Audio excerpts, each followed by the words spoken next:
Okay, so here's the pre-hurricane video. This is our first time here. We've only been here since July at 2500 Florida Avenue. It's 5 acres of pasture land. You can see the house is built up. Whoever built this house kind of knew what they were doing. I mean, there's tons of underground, what do you call it? Tunnels and stuff for the water to go. Even in the pasture, like under that tree and under that tree way out there in the pasture, there is these underground tunnels for where the water can flow to during such storms. This is all new to us. We've never lived in a farm before. Our biggest worry for the past 10 years in Florida at Swansea was trees falling on the house. Here, we have no worry of trees falling on our house, none. The worry is the water, the flooding. And not only the flooding of the lands, but also the flooding in the house.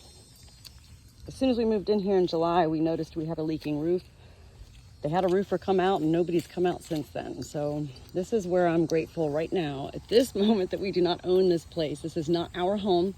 We are not responsible for any of the repairs that will have to be done after any hurricane or storm. So really, this is our time to simply do what we can do to prepare. We do have Polly, our rooster, and 3 hens, and a nice barn. But if it gets up to be 150 mile per hour winds, my birds will be coming into the house, or at least on the porch somehow. This is our burning pit here, and I started to dig up dirt to fill these sandbags that Chris bought yesterday from Lowe's. They will need to go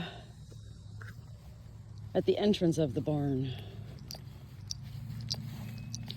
All of this back here I've already seen during regular Florida rainstorms. Oh, it'll be all flooded. Probably, I don't know, during regular storms, at least 40 to 50% of this property floods.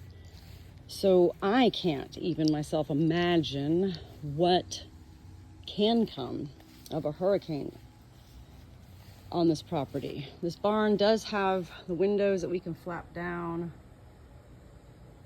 I'll be doing that on Wednesday night. Also all the windows that close, the shutters on them. But even that,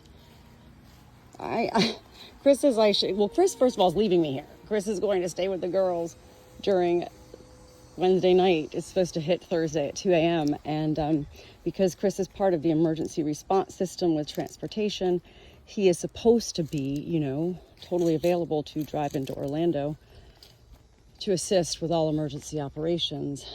So I will be alone during this hurricane. And yet I'm never alone. I've got my dogs, my birds, my cat,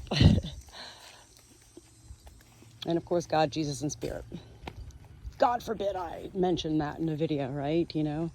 Natalie, the lunatic who loves God, Jesus, and Spirit. Like, how is that even real? That so many people in my family can hate my love for heaven.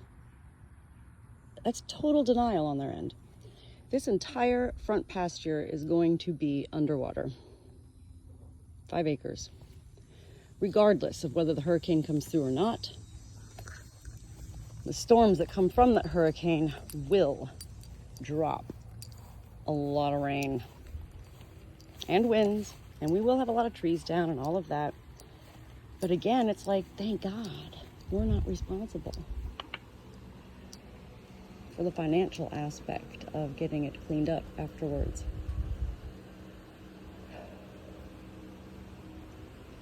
This barn will flood.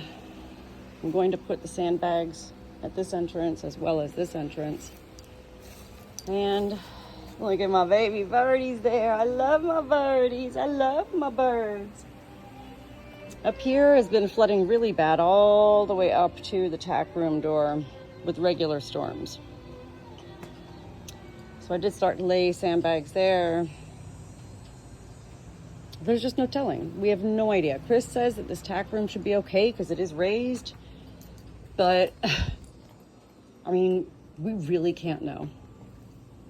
And this is what God gives us in life, is natural disasters.